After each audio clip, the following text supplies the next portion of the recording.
Salude a México, Colombia, Honduras, Dominicana, Ecuador, República Dominicana. Estamos saludando a la República Argentina desde Ushuaia hasta La Quiaca. Si alguien dejó sin pagar las cuentas, dice, mira dónde está. Está en Anaheim. Bienvenido, arriba ese aplauso, gente. Saludo a África, Oceanía, América, Europa, a todos los continentes que se están conectando en este momento. ¿Cómo están? Buenos días, buenas tardes, buenas noches. Conforme el uso horario de cada país, feliz. Y quiero saludarlos a todos de aquí, desde lo que está pasando en Anaheim, California.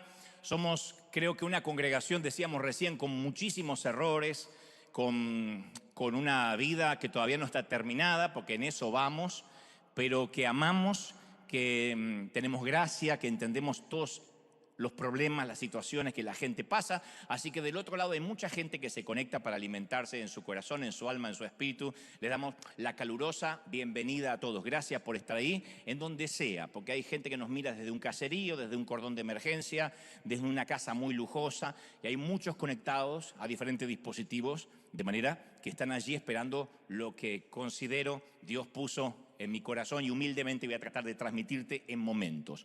Desde hace mucho tiempo aquí no levantamos la colaboración o la ofrenda como se hacen en muchos sitios, sino que el que quiere sale y lo coloca en una de las alcancías. Todo aquí alrededor de la arena hay alcancías donde la gente dice, yo quiero ser parte de esto maravilloso. Somos una congregación que lidera y ayuda a puertas abiertas. O sea que todo se puede saber dónde va el dinero, qué hacemos, y eso siempre da una paz y una tranquilidad. Independientemente que cuando uno da de corazón, la cosecha viene, que es la ley de la siembra y la cosecha, ¿no? Cuando uno da, siempre eso viene. Hasta incluso los que no creen en Dios hablan de un karma, hablan de lo que es que todo finalmente regresa, lo malo y lo bueno. Y cuando uno da, cuando uno bendice, dice la Biblia, por cuanto lo hiciste por uno de mis pequeñitos, lo hiciste por mí. Y aquí somos una congregación que da, que siembra, que coloca su semilla. No tenemos que levantarla como lo hacíamos en otras ocasiones o como se hace en otros sitios, sino que cada uno en su corazón dice, yo quiero sembrar, yo quiero colaborar, y lo pueden hacer. Y de parte de todo el mundo también lo pueden hacer de muchas maneras. Pueden hacerlo a través del código que aparece al pie de la pantalla y ayudarnos para que podamos seguir adelante con nuestros hogares en Uganda, en Pakistán, en la India, con las remesas que mandamos a todo el mundo. Gracias por ser fieles, gracias por ser generosos, gracias porque el que da sabe que es bendecido. Así que a todos ustedes, a los que estamos aquí en la iglesia, gracias por dar. A los que están del otro lado también, gracias por ser generosos. Gracias, bendecimos esa ofrenda maravillosa que vas a poner hoy, porque estoy seguro que no va a regresar vacía. Y te quiero mostrar, antes de transmitirte lo que creo Dios puso en mi corazón, algunas imágenes, cortito, dura menos de 2 minutos, de lo que está pasando en nuestros orfanatos en Uganda. En River tenemos muchos niños que son nuestros hijos. La primera vez que llegué, como te cuento siempre, a África, me di cuenta que había muchos huérfanos. De pronto, cuando está oscureciendo, a la vera del río, hay literalmente cientos de niños que duermen allí. Se van a dormir a la playa. Y preguntaba, ¿por qué? Me dicen, no sé, es un sitio donde todo el mundo que no tiene casa se va a dormir. Ahí descubrimos que algunos comían una vez a la semana, que esas ollas que uno ve saliendo con humo de todas las casas son mamis adoptivas que lo que hacen es amasar barro con un poquito de aceite y les dan galletas de barro. Por eso se les hincha tanto el vientre, porque eso les amaina un poco el hambre, pero no los nutre. Literalmente comen tierra. Y la tierra, por mucho que esté mezclada con aceite, no deja de ser tierra. Y cuando nosotros nos enteramos de esto, dijimos, teníamos 2 posibilidades. Pensar que somos un granito de arena. ¿Qué vamos a hacer nosotros? Son miles que nacen incluso contagiados de SIDA por una cuestión genética, puesto que hay mucha promiscuidad en Mihanga, Uganda, donde nosotros tenemos ahora los orfanatos. Así que dijimos, ¿va a cambiar en algo que ayudemos a unos pocos? Pero dijimos, aunque sea, sí, para esos va a ser la diferencia. Y empezamos con 2, con 3, con 4, hasta que hicieron 300, 400, y hoy son nuestros nenes, comen 3 veces al día, son nuestros hijos y son sostenidos exclusivamente por River. Esta es tu semilla, la semilla tuya. Esto lo hacemos y quiero que veas estas imágenes de lo que está pasando en Uganda. Mirá, por ahí anda Rob Owen. No sé dónde está Rob Owen, que hablaba recién y nos contaba que es ese gringo que aparece ahí en la foto. Y además está nuestro Kevin, nuestro misionero, que están allí haciendo un trabajo fenomenal. y les agradecemos, gracias a ustedes, porque esto se puede hacer. Hay mucho para hacer, pero te vamos a ir contando semana tras semana lo que se puede hacer, terminar, como decían ahí, de arreglar las napas y ayudar para que el agua corriente llegue. Yo pienso que así como nosotros en River Arena somos un grupo de gente diferente, allí también lo vamos a hacer. Vamos a hacer River también con la calidad y con la excelencia, aunque nos cueste, lo vamos a hacer en Uganda. Y eso tiene que ver con nosotros. Gracias por estar. Tu semilla, por pequeña que sea, bendice a uno de estos chiquititos. Así sea $1. Así siembres de cualquier parte del mundo lo que sea, bendice a uno de estos chiquititos. Gracias por ser tan generosos. ¿Estamos listos, sí o no? Bueno, hay 2 o 3 que sí. ¿Estamos listos, sí o no? Muy bien. Te voy a contar. En cierta ocasión, yo estaba en un supermercado y como solo llevaba poquitas cosas, me puse en la fila rápida de 10 artículos o menos. Y el hombre que estaba delante de la fila tuvo la osadía de poner 11 artículos en vez de 10 en su carrito. Y eso lo sé, yo no lo hubiese notado nunca, pero lo sé porque la mujer que estaba inmediatamente detrás de él, o sea, delante mío, los contó a los artículos en voz alta para que todos los oyéramos. Entonces el hombre estaba como avergonzado. Entonces ofreció inmediatamente dejar un artículo y la cajera tuvo la cortesía de decirle que no era necesario. Le dice, no, está bien, es ok. Y esto provocó más la furia de la mujer que estaba atrás. Se ofendió de muerte y usó toda clase de epítetos hostiles, para no decir diarrea verbal, que queda feo, y una fluida verborragia pestilente para expresar que estaba muy molesta y que estaba muy iracunda. Entonces se acercó hasta incluso a la gente de seguridad para ver qué estaba ocurriendo, pues empezó a gritar, parecía que la estaban atacando. Yo me imagino que esta dama cuando llegó a la casa le siguió gritando al pobre marido y a los hijos contándoles sobre este endemoniado que se atrevió a pasar 11 artículos por la caja de 10. Y yo me puse a pensar, ¿qué le pasaría por dentro a esta dama? Digo, bueno, a mí me parece, debido a lo exasperado que fue todo, lo ampuloso que fue, a lo exacerbada que fue su reacción, yo digo, ¿qué tal si esta mujer estuvo juntando bronca y dolor durante muchísimos días, por otras cuestiones, semanas, o incluso años, décadas, y en algún punto de su vida, esa mujer pudo decir, hasta acá se terminó, no sufro más, o tal vez dijo, no, yo no voy a dejar ir este dolor, no voy a dejar ir esta bronca, por miedo a que la subestimen de vuelta, que, como decimos en mi país, que la pasen por arriba. Y cuando lo pequeño y lo grande comienza a apilarse, hasta algo tan nimio, algo tan pueril, como 11 artículos en una fila de 10, bastan para que sea la gota que rebase el vaso. Si ella fue pisoteada una y otra vez por otras cuestiones, el mensaje que se reproduce en su mente, en su subconsciente es, nada cambió. Yo siempre fui la víctima y a menos que pelee, voy a morir siendo la víctima. Entonces se la agarra con el pobre hombre que puso 11 artículos en la caja de 10. Yo muchas veces me encontré haciendo lo mismo y creo que ustedes, aunque me pongan cara de la Madre Teresa de Calcuta, también lo han hecho. ¿Cuántas veces hacemos un escándalo desproporcionado sabiendo en el fondo del corazón que los verdaderos motivos de nuestro enojo se deben a algo mucho más profundo que esto que nos hace estallar? Yo lo he hecho muchas veces y lo confieso, muchas veces me estoy enojado y hago un problema por algo insignificante, pero en realidad es algo más profundo que no me he animado a abordar, a encarar. Entonces voy acumulando y finalmente cualquier babosada, cualquier estupidez se suma a la pila. Y un fatídico día dejamos que un artículo de más en el mercado, o un chinito que se nos cruza en la esquina, una mamá que lleva a los hijos al colegio y se va maquillando por el espejo retrovisor y no ve que te está por chocar, decís, yo no, hoy es mi día de furia. Pero no fue el chinito o el que pasó en un artículo de más. Esa fue la gota que rebasa nuestro vaso. Entonces, ¿qué es lo que realmente activa ese mecanismo de defensa en nosotros? Hay un libro maravilloso que es bestseller, según el New York Times, se llama El cuerpo lleva la cuenta. Es un éxito de venta. Y cuenta, entre otras, una historia muy singular. Dice que una enfermera de 28 años fue a ver un doctor por un problema de sobrepeso, nada menos que 408 libras, o sea, 185 kilos. La mujer identificó que su problema era la obesidad, pero los problemas visibles casi nunca son la raíz del verdadero problema. Eso es lo que se ve. Eso cuando uno somatiza. El cuerpo suele somatizar, por eso el libro se llama El cuerpo lleva la cuenta. Cuando interiormente, cuando almáticamente, cuando en el espíritu estamos mal o emocionalmente, el cuerpo de alguna forma nos está lleno de alarmas que nos van diciendo que si nos estamos enfermando es porque bajaron las defensas. De manera que hay que ir a la raíz del problema. Y la mujer había tenido una larga historia de abuso por parte de su abuelo y eso desató un dolor reprimido. Entonces, ¿cómo lidiaba con el dolor?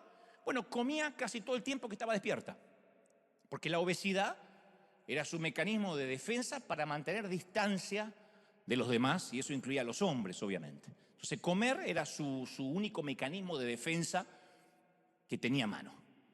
Cada uno de nosotros tiene un repertorio personal de mecanismos de protección. Algunos, como esta mujer, comen para volverse invisibles. Otros toman para ahogar sus penas, como los que dicen, no soy borracho, tomo para olvidar. ¿Para olvidar qué? Para olvidar que soy borracho. Otros viven enojados, iracundos. Se levantan a la mañana y salen con cara de limón y estreñimiento de vientre a pelearse con la vida. Entonces, a ver, el trauma no es igual para todos.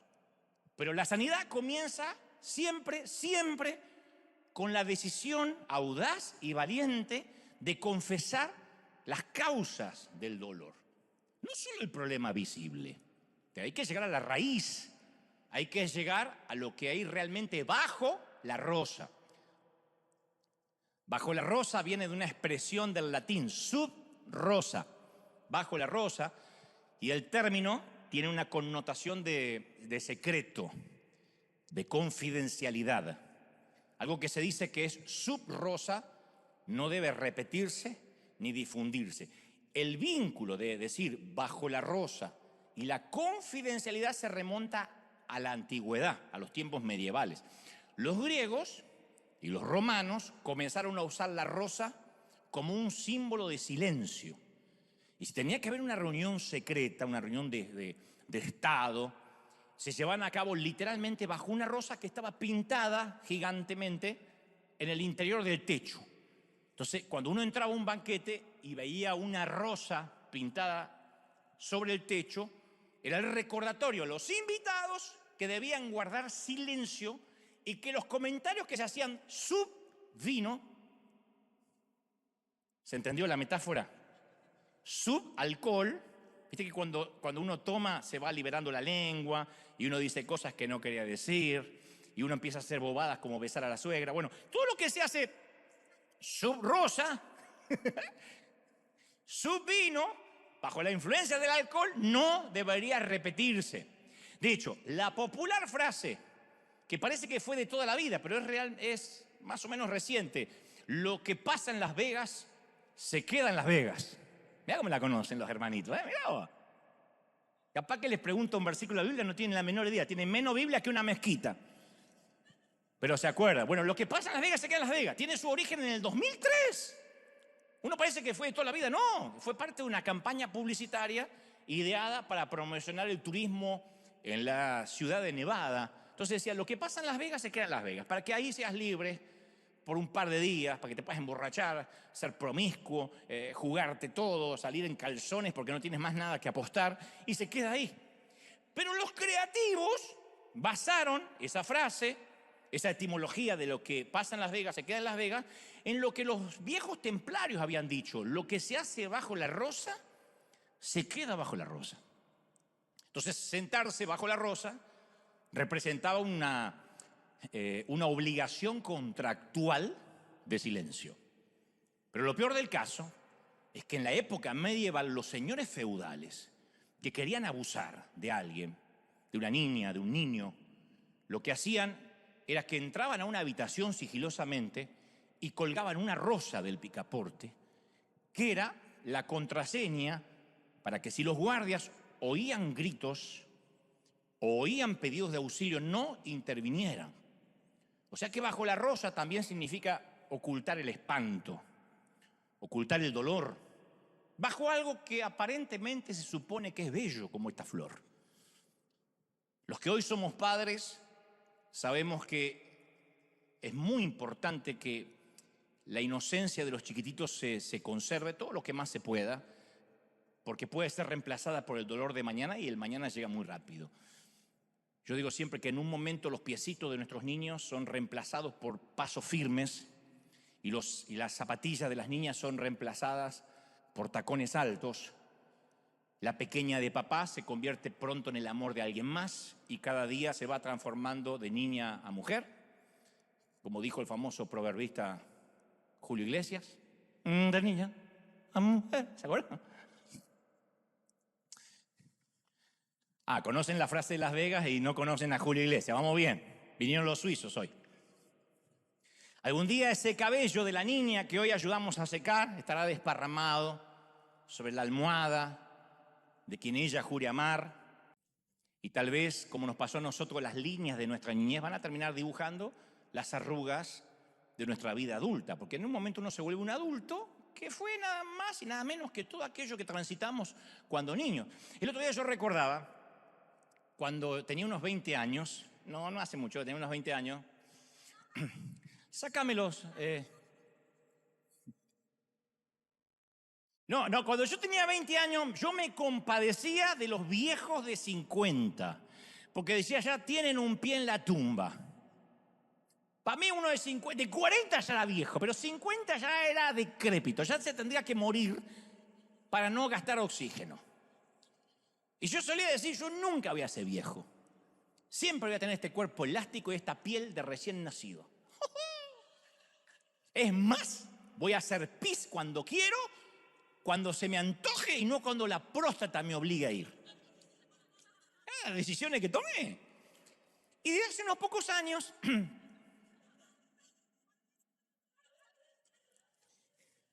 empecé a notar mi propia finitud al ver que mis manos, yo te conté la vez pasada, cada día se parecen más a las manos de mi padre.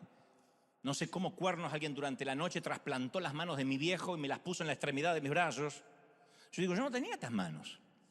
Se parecen cada vez más a las manos de mi padre y me asusta. Además, cuando pasamos los 50, algo le pasa a nuestro cerebro, que yo pensé que jamás me iba a pasar. Yo me burlaba de mi mamá.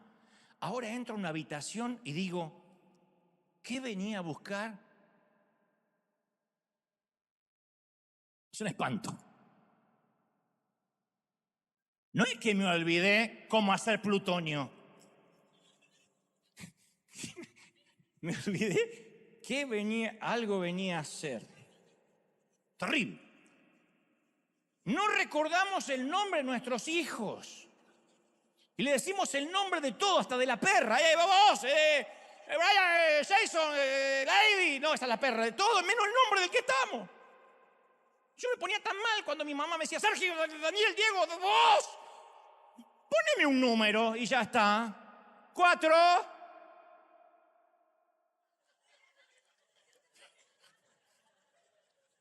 Encima que me dijeron que yo nací por un susto. Me buscaron a mí. No, fuiste un descuido, me dijo mi mamá. Un descuido.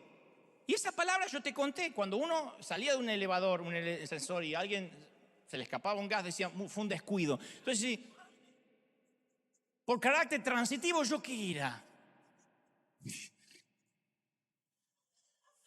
Una flatulencia. O hablamos por el celular mientras que buscamos el celular. No puedo encontrar el celular. Y te dicen del otro lado, ¿y con qué estás hablando? Ay, qué tonto. Y nadie nos ayuda porque los hijos empiezan a burlar de nosotros. Y ya nos damos cuenta que no podemos adelgazar dejando solo el pan y el azúcar una semana. Cuando yo tenía 20, de verdad, Dios no me deja mentir, yo podía comer 3 hamburguesas de un momento, de un saque, y salían como habían entrado. Yo era un pollo. ¿Se entendió la metáfora, no?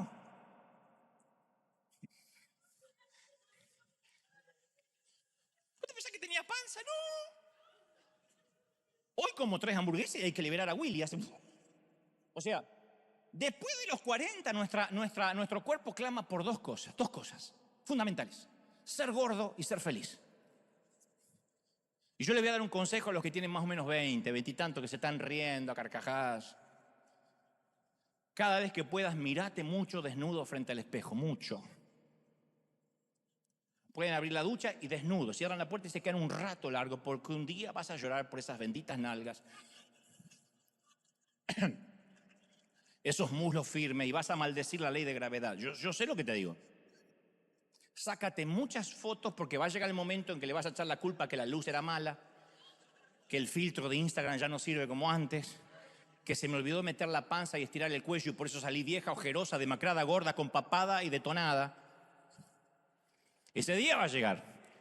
Pero hablando más en serio, lo que hoy somos como adultos es la suma de varios reflejos condicionados de nuestra niñez. Un psicólogo suizo atendía a una paciente que tenía pérdida de memoria a corto plazo. A mí este incidente literalmente me choqueó, porque era una persona que perdía la memoria a corto plazo. Podía recordar incidentes de hace 3, 4 décadas, pero no lo que había pasado hace media hora. Y al comienzo de cada cita se estrechaban la mano, el galeno y la paciente. Y un día el doctor decidió hacer un pequeño experimento. Cuando su paciente le estrechara la mano, él tendría un alfiler entre los dedos. Entonces ella, al sentir el pinchazo doloroso, la paciente retiró rápidamente su mano y obviamente, debido a la patología que tenía, a los minutos ya no había recordado el pinchazo.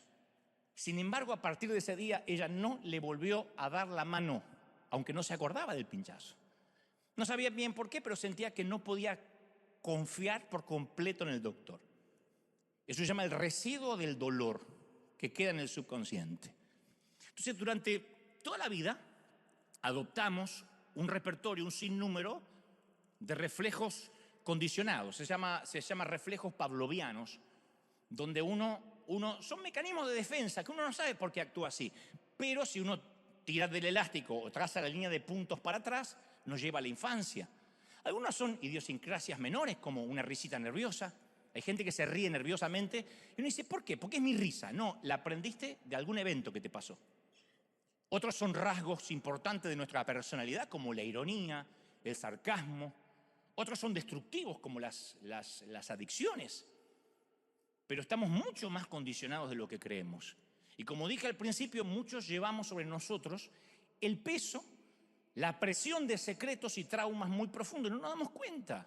Entonces no podemos llegar y decir, bueno, es que yo, como digo cada domingo, yo ya tengo al Señor, soy cristiano y ya está, se fue todo el pasado. No, el pasado sigue estando subconscientemente. Y a veces estamos encadenados a un dolor emocional.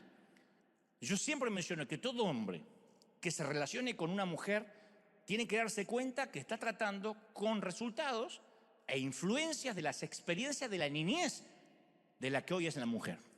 Lo mismo para la mujer que se relaciona con un hombre. Siempre está tocando al niño.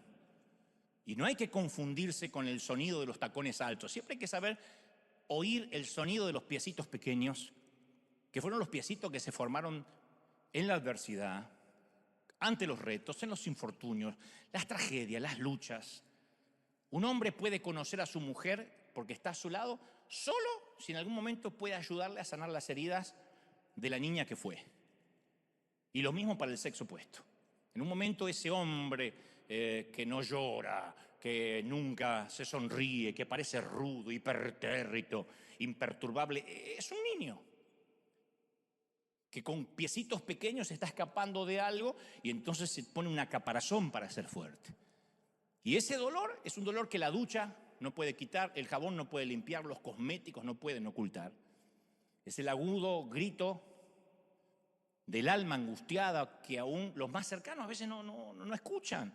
Ahora, Dios sí escucha, Dios puede escuchar esa voz que fue silenciada, porque es la niña la que tiene cautiva a la mujer callada. Y si Dios logra sanar, si permitimos que Dios logre sanar a la niña, la mujer va a ser libre. Si permitimos que Dios logre sanar al niño, el hombre va a ser libre. Algunas veces cuando el dolor fue causado bajo la rosa, es más fácil blindarnos, es el recurso más fácil, es el primer recurso que tenemos como reflejo, blindarnos. Porque cuando uno se cierra, el aguijón del dolor no puede alcanzar a través de un caparazón, porque estamos en un caparazón protector, pero tampoco podemos amar. porque es un estado de purgatorio emocional. Cuando bloqueamos el dolor, también bloqueamos los demás sentimientos y nada ni nadie puede tocarnos en realidad. Sí nos casamos, sí tenemos relaciones, sí tenemos hijos, pero en realidad nadie puede llegar a nosotros. El sexo no nos toca. Las caricias apasionadas no logran tocarnos en el lugar que realmente nos duele. Las noches de pasión nos dejan vacíos. Es como si el corazón estuviese encerrado en una armadura. Hace años era muy notorio en los abuelos. Yo tenía una abuela que parecía que no lloraba, se le morían hijos, o sea, mis tíos, y uno diría, ¿y una madre que se le muere un hijo estaría destrozada? Mi abuela parecía que se le había muerto un vecino. Ustedes dirán, qué desalmada. Había sufrido tanto la vieja. Estaba tan curtida del dolor. Bueno, se me murió el Juan. El Juan era el hijo. Bueno, hay que seguir adelante, voy a cocinar algo, decía. Uno decía, pero ¿de qué está hecha esta mujer? Y no era que era insensible la alemana. Pero cuando uno podía hurgar en su historia de niña, se daba cuenta que era una muerte de un ser querido, casi era una nimiedad, un detalle menor. Hoy en día no somos como mi abuela, afortunadamente, pero sí tapamos el dolor, lo envolvemos de manera que no sintamos ese trauma, pero no tenemos la capacidad de emocionarnos, de amar profundamente. Entonces estamos protegidos del dolor de cualquiera que quiera lastimarnos, pero también estamos solos, vacíos, intocables. Que esto es lo más grave. Entonces estamos haciendo una vida, incluso hacemos el amor dentro de una burbuja. Y el dolor nos tiene en cuarentena. Y no es la cuarentena de la pandemia que en algún momento se va a terminar. Es la cuarentena que vamos a llevarla al sepulcro. El día que alguien nos bese en una frente fría, nos habrá besado hasta nuestros últimos días estando en cuarentena. Esa es la soledad, señores, por excelencia. Porque la verdadera soledad no tiene muy poco que ver con compartir una casa o, en su defecto, en el mejor de los casos, una cama con alguien. Yo siempre digo que la soledad no es ausencia de rostros, es ausencia de intimidad. Uno puede estar en medio de un gentío y sentirse solo.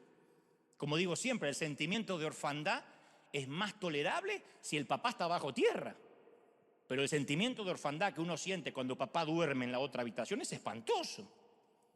Entonces la soledad se identifica cuando tenemos todas las razones para sentirnos acompañados, sin embargo, nos sentimos solos. Y no siempre significa que nadie nos puede ayudar. Lo que pasa es que hay que quitar tantas capas que quien se acerca apenas roza la superficie porque nos escondimos por años. A mí me gusta como Shrek, el ogro, se describe a sí mismo con su compañero burro, diciendo que él tiene capas de cebolla. Y le dice, para tu información, burro, los ogros somos muy diferentes a lo que tú crees. No me digan que no conocen Shrek, porque entonces Silvia cree que son suizos. Los ogros somos como cebollas. Y el burro dice, ¿apestan? ¿Te hacen llorar?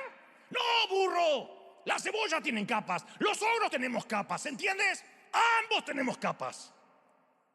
Y así estamos muchos de nosotros, atrapados en capas. David escribió en el Salmo 139, dice, tú creaste, Dios, mis delicadas partes internas.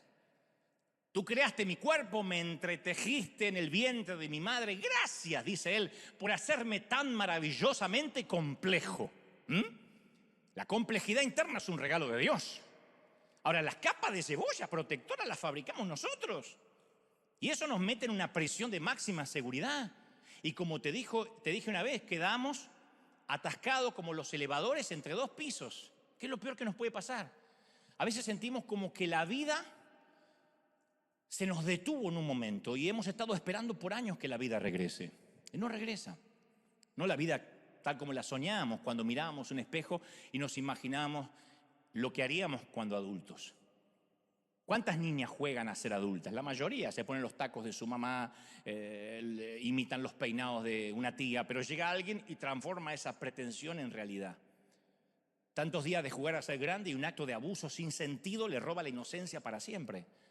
Y mucha de la gente rota de nuestra sociedad es el resultado de secretos trágicos, de haber estado alguna vez bajo la rosa. Si no fue un abuso físico, sexual, es un abuso emocional.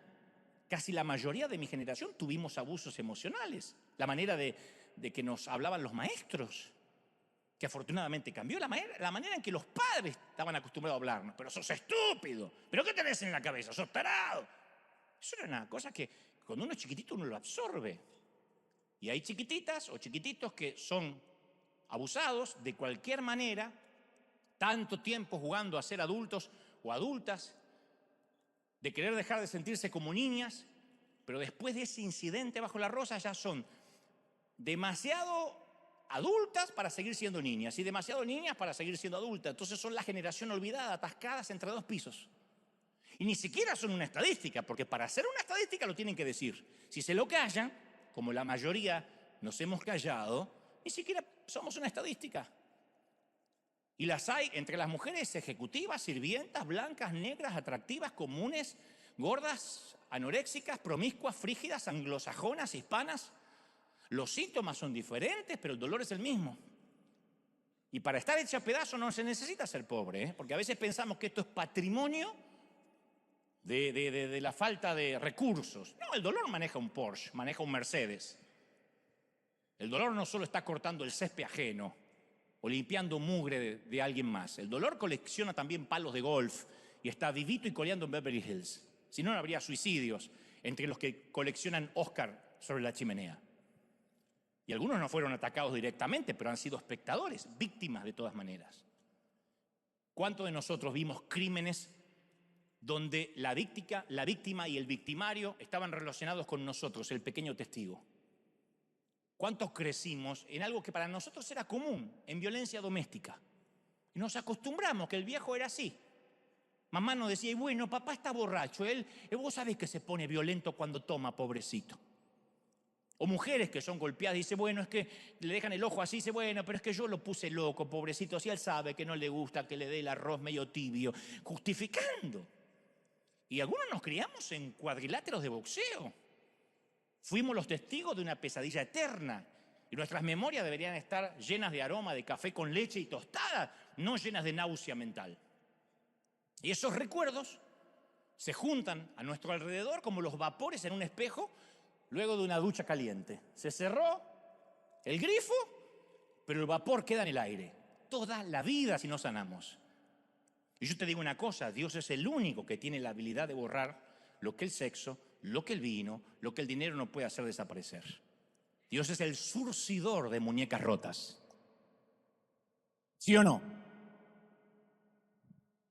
Es quien sana el trauma de ese hombre que simula rudeza o esa mujer con esa mirada vacía que ni el mejor delineador puede ocultar. No sé si alguna vez viste la mirada perdida de alguien que estuvo en el infierno y fue quemada o quemado por una historia que no tiene el valor de contar. Hay gente así que se tuvo que forjar a fuerza de estar en hogueras, literalmente.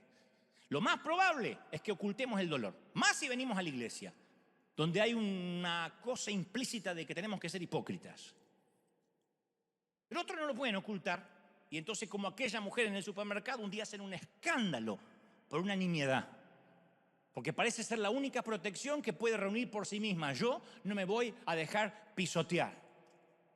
Se habrán abusado de mí cuando era una niña, pero ahora si me pasan un artículo de más por la caja de 10, lo voy a ahorcar.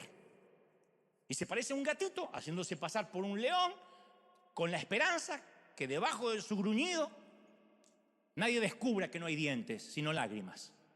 Y es una vasija agrietada por donde se les va escurriendo la vida, se nos va escurriendo la vida. Y para una persona así, con dolor, yo sé lo que te digo, es muy difícil mantener las relaciones. Porque parece que las relaciones se escapan de los dedos como la arena que se aprieta demasiado fuerte. En San Juan capítulo 4 el Señor se encuentra junto al pozo, tiene sed, a una mujer samaritana y Jesús le dice, llama a tu marido y ven acá. Una suerte pregunta trampa, porque ella dice, no tengo marido.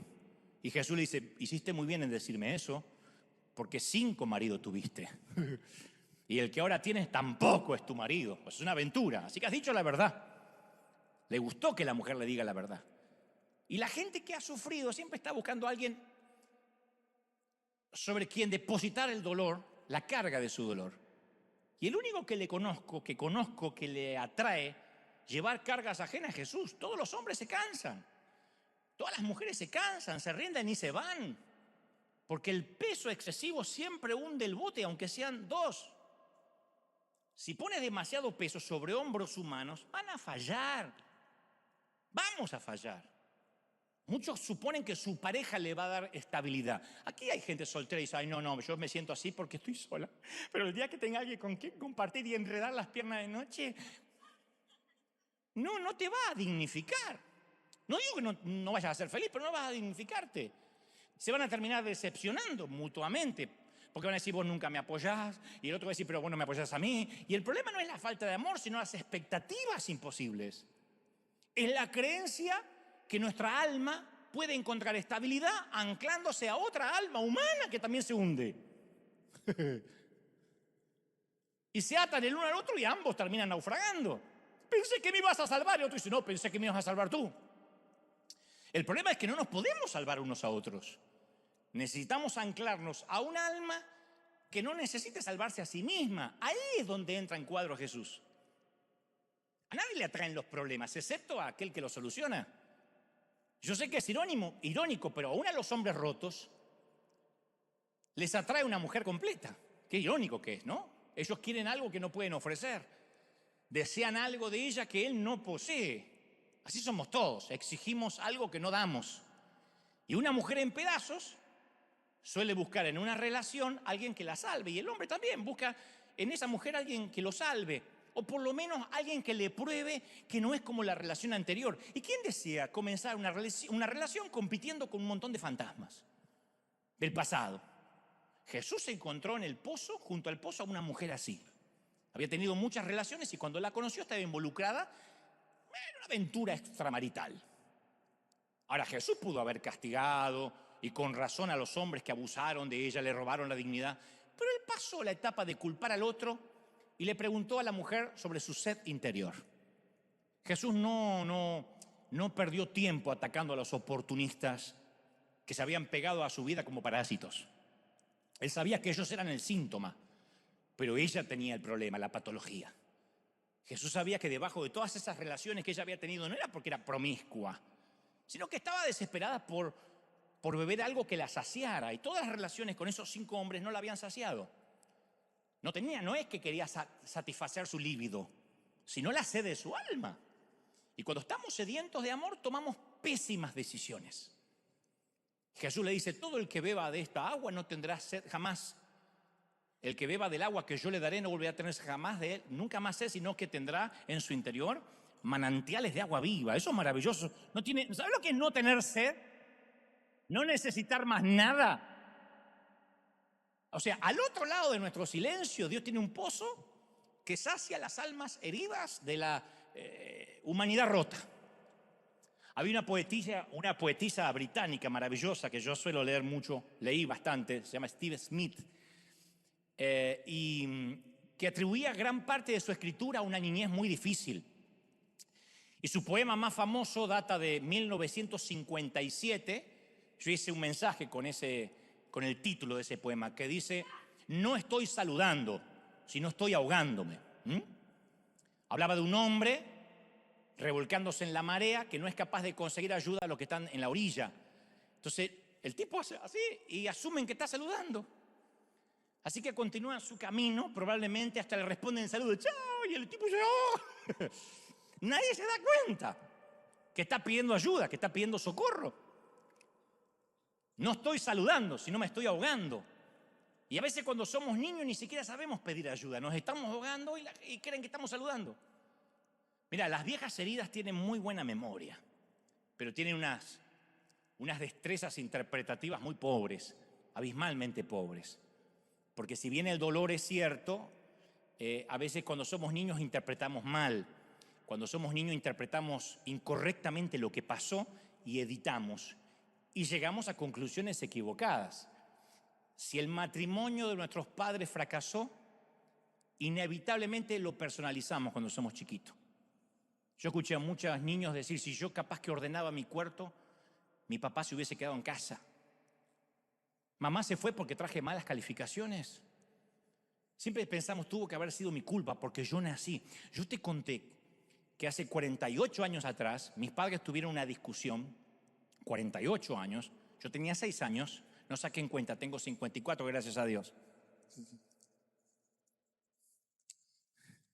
Tuve una discusión y mi papá tomó un arma que tenía, intentó quitarse la vida. Fue un momento muy álgido, muy acerbo en la vida, porque el cáncer de mi mamá llegó para arruinarlo todo, que fue coincidental con el embarazo de tenerme a mí. Cuando quedó embarazada, por ese susto y ese descuido, mamá parece que tropezó y quedó embarazada, porque papá no tenía nada que ver. Entonces fue coincidental con un cáncer en la matriz. Entonces, que tenían que decidir si tenían al bebé o iban a extirpar el cáncer. Y mi mamá dijo, no, vamos a tener el bebé. Y fue una decisión que mi papá dijo, no, salven a mi esposa, no al pibe que ya tenemos 3.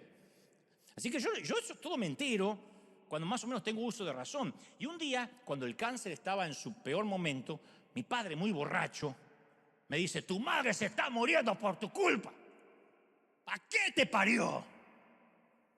Y se metió dentro del galpón. Después me enteraría que quiso quitarse la vida. Y aquel día él me miró a los ojos y no vi otra cosa que odio. Y yo amaba a mi papá. Y en mi mente de niño yo pensé, no puede estar equivocado. Porque es tu papá el que te dice que eres hermosa o que eres un campeón. Es tu papá el que te lleva sobre los hombros. Es tu papá el que pelea con los monstruos debajo de la cama.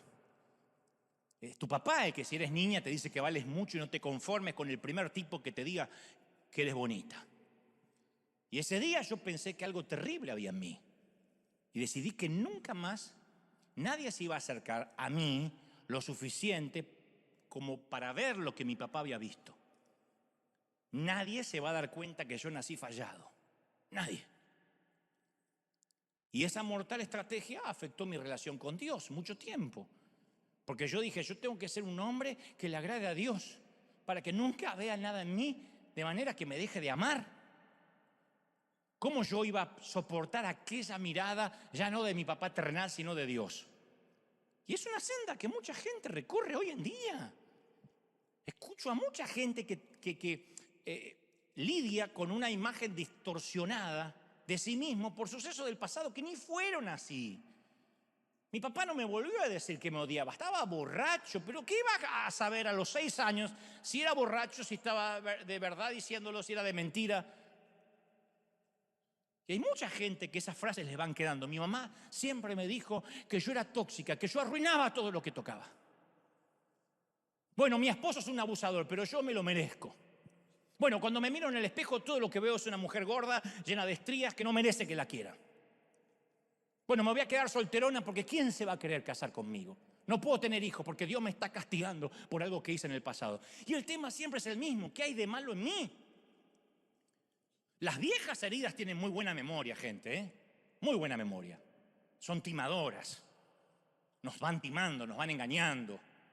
Y lo que es peor, si no logramos verlas en nosotros y permitir que Dios las sane, empezamos a proyectarla en los demás. Yo quiero que me sigas. ¿Me siguen hasta ahí, sí o no? Los de acá y los suizos, ¿me siguen? Yo quiero que pensemos juntos en esto un momento. Piensa un momento en las personas que realmente te molestan mucho, que te exasperan solo con su existencia. No se me hagan los papas Francisco, porque no les voy a creer. Ay, yo no, yo amo a todo el mundo.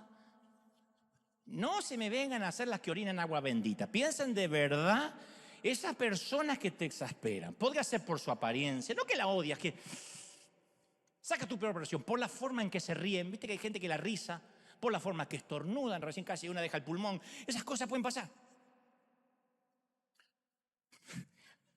Por el tono de voz. Esa gente que siempre opina de algo, nunca te dice de eso yo no sé.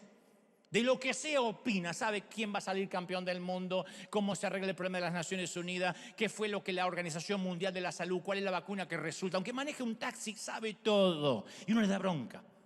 Y vamos a indagar porque esto es un ejercicio muy interesante. ¿Me siguen, sí o no? Yo te voy a hablar del tipo de persona que me molesta a mí. Me molestan los que cuando estoy hablando completan la frase de lo que intento decir. El otro día estaba yendo para Los Ángeles. No, estaba yendo para el centro. No. Déjame hacer un silencio, ya voy a saber dónde estoy yendo, desgraciado. o me corrigen las palabras. No se dice así. Se dice de la otra manera. Importa la línea del relato, condenado, importa. Ahora, ¿por qué me molesta? Yo tengo que confesar que desde que tengo uso de razón, si dices una palabra incorrecta, yo te la voy a corregir. Si estás hablando conmigo y no te apuras, te voy a completar la frase. Me di cuenta que me molesta en otros los defectos que son míos. Yo soy de completar frases.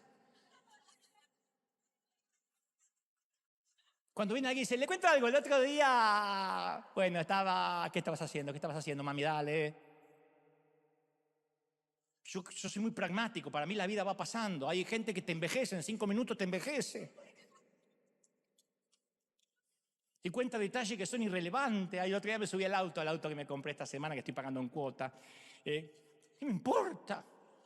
Entonces yo le completo la frase y me da bronca cuando otro me lo hace. Hay un famoso psicólogo que dice, si odias algo de una persona, odias algo en ella que es parte de ti. Lo que no es parte de nosotros no nos molesta.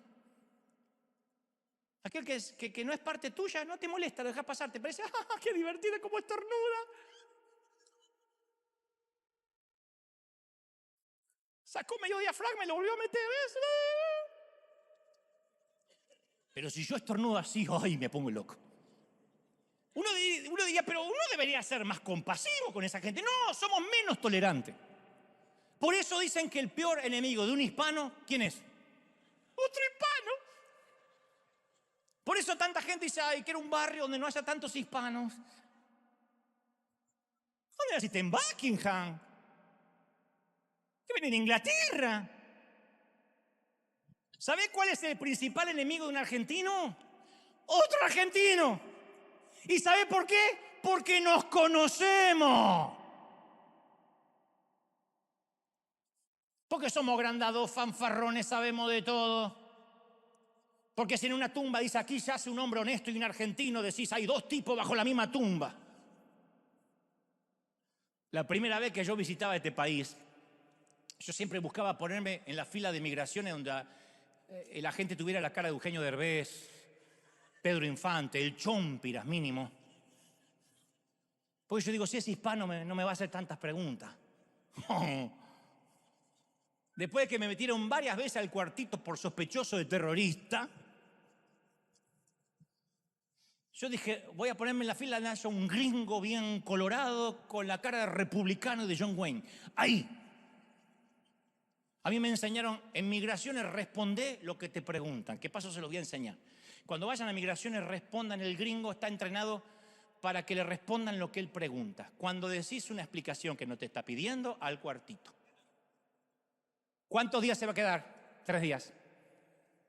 Porque una prima me va a dar para vivir adentro. No te dijo quién, te dijo cuántos días se va a quedar. Responde lo que te pregunta. Lo mismo para migraciones, para tu mujer. Responde lo que te pregunta.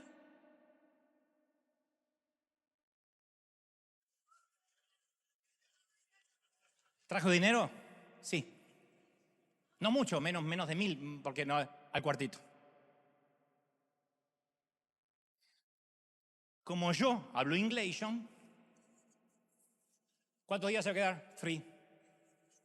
¿En dónde? Hotel. ¿Recuerda? No. Pasaba rápido. Y miraba al hispano diciendo, toma. Tu abuela. Y no, es como que uno cree que puede castigar la conducta de esa persona porque es igual a nosotros y de algún modo estamos exorcizando nuestras almas. No, no funciona así. Yo recuerdo un pariente que cierta vez le conté que yo estaba deprimido y me dijo, sos una vergüenza, como un hombre de Dios, eso es diabólico, no puede estar deprimido. Años más tarde me enteré que él estaba tratando con una depresión profunda y ahí comprendí su enojo. Está buena, quédate para el otro. Pero no iba la risa ahí. No, ya estamos. Pero comprendí su enojo. Estaba intentando este caballero desesperadamente mantener sus propias nubes negras en secreto. Entonces, en realidad esos sentimientos son un rechazo a quienes somos. Es esconder quiénes somos. Tiene que ver con nuestros pies pequeños otra vez, con lo que alguna vez nos sucedió bajo la rosa y hoy proyectamos en otro. No soporto tal cosa. ¿Por qué no la soportamos? Eso forma nuestro sistema de creencia. O sea que durante la pandemia nos familiarizamos con la frase no hay camas disponibles. ¡Qué horror! Pero esto se debe a que hay un momento donde hay gente que recibió suficiente ayuda, no estaba entre los pacientes más críticos y se los enviaba a casa. Bueno, en la vida hay que pararnos en algún momento cuando hay que hacerlo. Nunca vamos a poder ayudar a otros si nos quedamos de por vida en la cama del hospital. Hay que levantarnos y ayudarle a alguien a sobrevivir lo que nosotros ya superamos. Hay mucha gente que necesita la cama en la que estamos. Y mientras que vamos sanando a otros, nos vamos sanando nosotros, porque yo no empecé a hablar este tipo de cosas porque ya soy sano, porque tengo todo asumido. No, yo me doy cuenta que mientras que enseño, me voy sanando yo también. Cuando nos convertimos en parte de la solución y no parte del problema. Entonces a veces Dios toma a los que están hechos trizas, heridos, los rehabilita para que puedan ser médicos de sanidad. Tal vez quieras saber qué hacer con tu vida y estás atorado entre dos pisos de un trabajo que no te llena. Todos los días estás envejeciendo un poco. Quieres hacer algo que realmente importe para cuando te hayas ido. Y tiene mucho significado acostarnos por la noche y saber que le hicimos la diferencia en la vida de alguien. Porque nuestro propósito está donde estuvo nuestra miseria. Ahí está nuestro propósito. Nadie los va a entender como nosotros.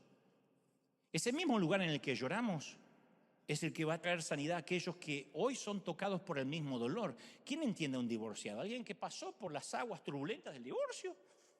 ¿Quién entiende el cáncer? ¿Alguien que sintió el aroma fétido de la parca luchando contra la metástasis?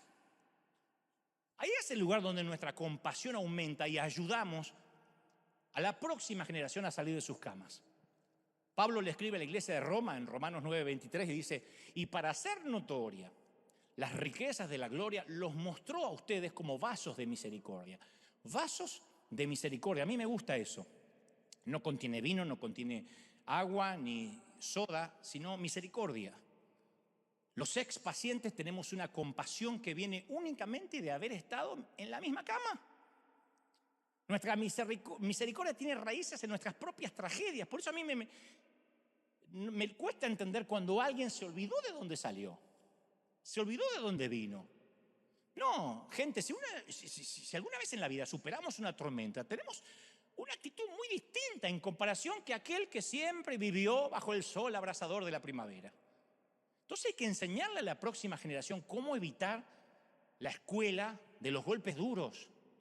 ¿No sería buenísimo enseñarle a nuestros hijos de modo que no enfrenten lo que nosotros enfrentamos? ¿No sería buenísimo salvarlos de algunas tormentas, de algunos traumas? O al menos ayudarlos en el camino. Si no podemos salvarlos, ayudarlos. Es decir, yo no te voy a condenar, yo estuve ahí. Tenemos que salvar los pies pequeños. Porque serán los tacones altos de mañana o los pasos firmes del mañana. En el servicio del amor, solo los soldados heridos pueden servir. Quien es llamado para ayudar y servir a otro es porque lleva bien sus heridas. Yo creo que las cicatrices son subyugantes, son no solo aleatorias, sino que también atraen. A mí me gustan las cicatrices. Cuando sanamos no hay que ocultar las cicatrices, seducen. Las cicatrices son la historia de la vida. Quien no tiene ninguna herida es que nunca peleó una batalla, nunca. Yo suelo desconfiar de los que andan por la vida no llevando heridas. Las heridas de la vida son una placa de honor, ¿sí o no? Las heridas muestran que no nos retiramos, que no nos rendimos, que de tanto en tanto nos dieron una paliza, pero no nos fuimos. Y como digo siempre, si no estás peleando en el barro conmigo y no te dieron una buena paliza como a mí y estás opinando sentadito desde las redes sociales, no estoy interesado en tu opinión. Pero peléate conmigo en la vida, ten las mismas cicatrices y entonces sí, vamos a pelearlas juntos. Pablo Neruda escribió un poema en el que se pregunta dónde fue aquel niño. Medio trágico, pero él dice, pero genial como todo lo de Pablo. Él dice, ¿dónde estará el niño que yo fui? ¿Sigue dentro de mí o se fue? ¿Por qué si anduvimos tanto tiempo creciendo juntos tuvimos que separarnos? ¿Por qué no nos morimos los dos cuando mi infancia se murió. Y esa es la parte más triste. Yo prefiero pensar lo que la Biblia dice. Si queremos entrar al reino de los cielos, debiéramos ser como niños. Lo dijo Jesús. Eso significa no ser inmaduros, sino amar, pensar, soñar, visionar como niños. El niño está circunscrito al día de hoy. El ayer murió mientras dormía y el mañana todavía no ocurrió, así que el niño está en el hoy. ¿Qué vamos a hacer hoy? Ese es el niño. Cuando ya se empieza a preocupar por el futuro, qué va a estudiar, a qué se va a dedicar, ya no somos niños. Pero los niños somos, en este adulto que hoy se ve por fuera, niños que sobrevivimos si logramos conservarlo. Así que yo prefiero ponerme en las antípodas de Neruda y decir, no, yo no creo que mi niño haya muerto. Y por eso, antes de finalizar, quiero regalarte una suerte de carta abierta a ese niño que sufrió bajo la rosa. Yo me escribí una carta a mí mismo, al pequeño Dante, las veces que me tocó abrazarlo y decirle todo va a salir bien. Fui, lo abracé, cuando su padre le dijo que por su culpa mamá se moría, cuando la maestra le dijo que era un estúpido que no podía hablar, cuando descubrió que tenía un montón de limitaciones, yo fui y le abracé y le dije, todo va a salir bien, de donde vengo hasta te pagan por hablar. De donde vengo, tu vida está resuelta.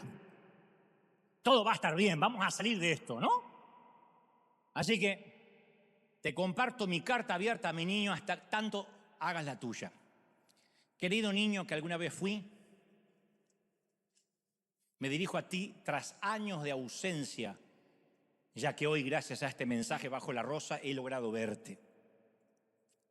Te vi sentado en un oscuro pasillo solitario en mis adentros.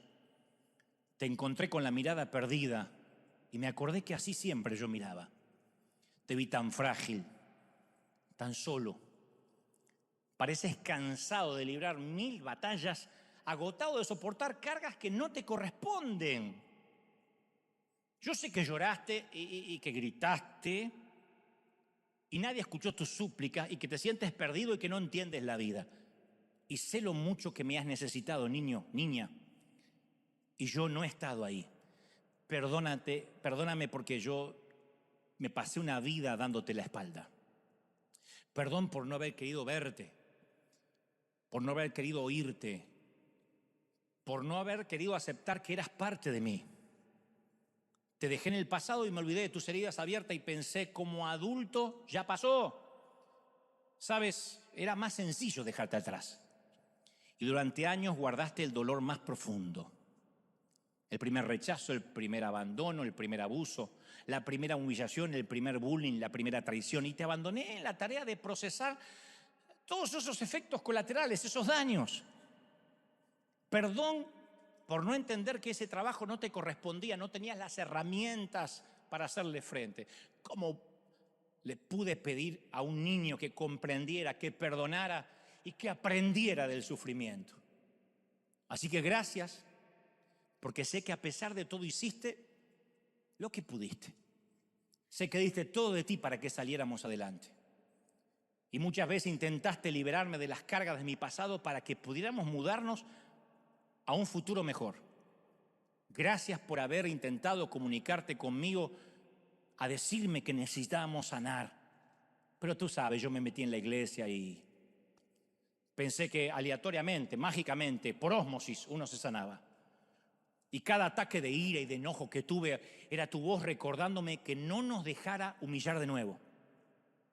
Cada súplica que le hice a una pareja por algo de amor era tu miedo, suplicándome que no permitiera que nos volvieran a abandonar.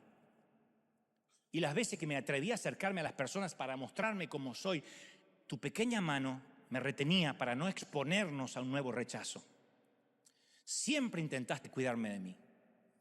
Con los escasos recursos que un niño, insisto, puede adquirir, tú tratabas de mantenerme a salvo.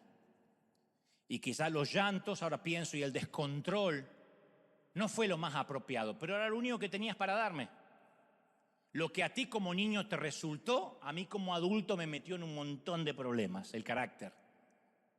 Así que te prometo que a partir de hoy no vas a volver nunca a estar solo y mucho menos bajo la rosa. Ahora que te encontré, no voy a dejarte atrás. Hoy te libero del peso y me comprometo a permitir que Dios te intervenga a corazón abierto hasta que nos sane.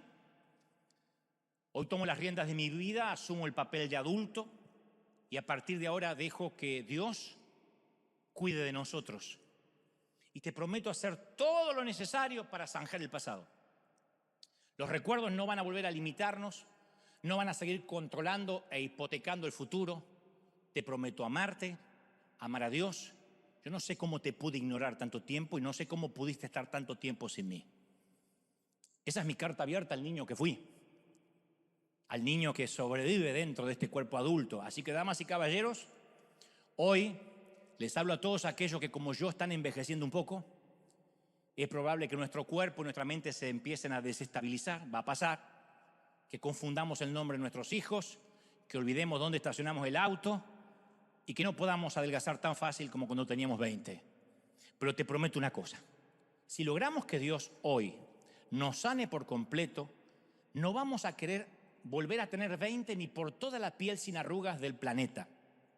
Nos gustará estar aquí y tener la edad que tenemos. Si logramos sanar al niño que fuimos, amaremos mejor, pisaremos más fuerte, reiremos con más ganas y fundamentalmente ayudaremos y seremos de bendición para todos aquellos que ocultaron su dolor alguna vez bajo la rosa.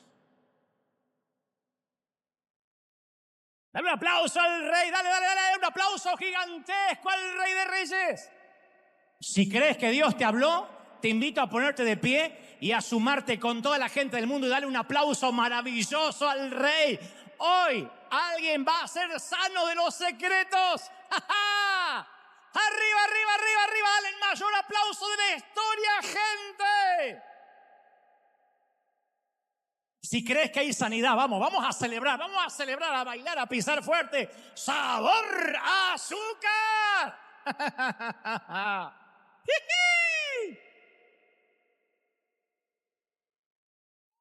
Dos favores y ya nos vamos. El primer favor, me gustaría que aquí, en tu casa, repitas una oración muy sencilla conmigo. Es la oración que dice la Biblia que cuando uno la hace, la vieja vida queda atrás y uno empieza una nueva vida. Y después no hay que sumarse a ninguna religión, no hay que cambiar nada, solamente decir, ahora Cristo, que antes vivía en una estampita, sobre un crucifijo, sobre un altar, ahora va a pasar a estar dentro de mi corazón, cuidando al niño que fui y al adulto que hoy soy. Así que repitan conmigo si pueden, tengan a bien decir, Señor Jesús, perdona mis pecados, perdóname, ayúdame a tener una nueva vida. Anota mi nombre en tu libro. Fuerte, anota mi nombre en tu libro. Ayúdame a sentirme perdonado. Gracias, Señor, por morir por mí, por resucitar por mí y traerme hoy hasta aquí. Termina de sanarme hasta que esté sano por completo. Amén. Y el segundo favor, coloca la mano sobre tu corazón, me encantaría orar por ti. Y ora también por tu corazón, por tu vida, por tus hijos, por los tuyos. Padre, he hablado a estos tus hijos lo que creo me has dicho que les diga. He tratado de transmitir torpemente a su intelecto lo que yo sé que tú has hablado ya a sus corazones. Sánalos, perdónalos, ayúdalos a salir adelante. Vamos, los que saben orar, oren y digan, Señor, sáname hoy, quiero sentirme libre. Pequeña niña de 40, 50, 70 años llora por última vez las lágrimas amargas de lo que alguna vez pasó. El Señor me dice, yo estuve contigo en aquel panteón. Yo sostuve tu mano cuando arrojabas un puñado de tierra sobre el ataúd. Y pensaste que tu vida nunca sería igual. Y no la fue, pero yo te sostuve. Aun cuando no estabas consciente que yo estaba allí, yo estuve allí. Dios dice, yo estuve contigo en la sala de cuidados intensivos. Cuando no tenías dónde ir, yo no te he dejado. Y aunque tengas cientos de preguntas que hoy no hay respuesta de este lado del sol, yo sé que Dios te dice, aun cuando fuiste niño y te abusaron y te robaron lo más preciado que tenías, que era tu inocencia, yo no te he dejado, yo estuve contigo. Yo estuve allí sosteniéndote, diciendo, saldrás de esta. Esto te hará fuerte. Así que hoy te digo lo mismo, no te entregues. Señor, no permitas que esta gente se entregue, que no se rinde, no bajan los brazos. Todavía no sonó la campana, Rocky. No te bajes del ring. Vamos, un round más. La vida ha sido dura contigo, pero caramba, que has sabido reinventarte y Dios te va a dar fuerzas para que esa reingeniería espiritual nunca se termine en ti. Y ahora sí, me encantaría que levantes tus manos y digas: yo estoy libre, estoy sano. No vas a estarlo del todo, pero hay una confesión maravillosa en eso. Te bendice el Señor en todas las áreas, en la mente, en el cuerpo, en el alma, en el espíritu. Cuando levanto mis manos, todo se termina, las cargas se van. Cuando levantas tus manos, las cosas empiezan a cambiar. Y eso se transforma ahora en tu vida, en tu mente. Vamos a decir juntos, antes de irnos: levanto mis manos aunque no tenga fuerzas. Levanto mis manos aunque tenga 1000 problemas. Porque cuando levanto mis manos, las cargas se van, los problemas se disuelven y las situaciones más críticas parecen tan lejanas.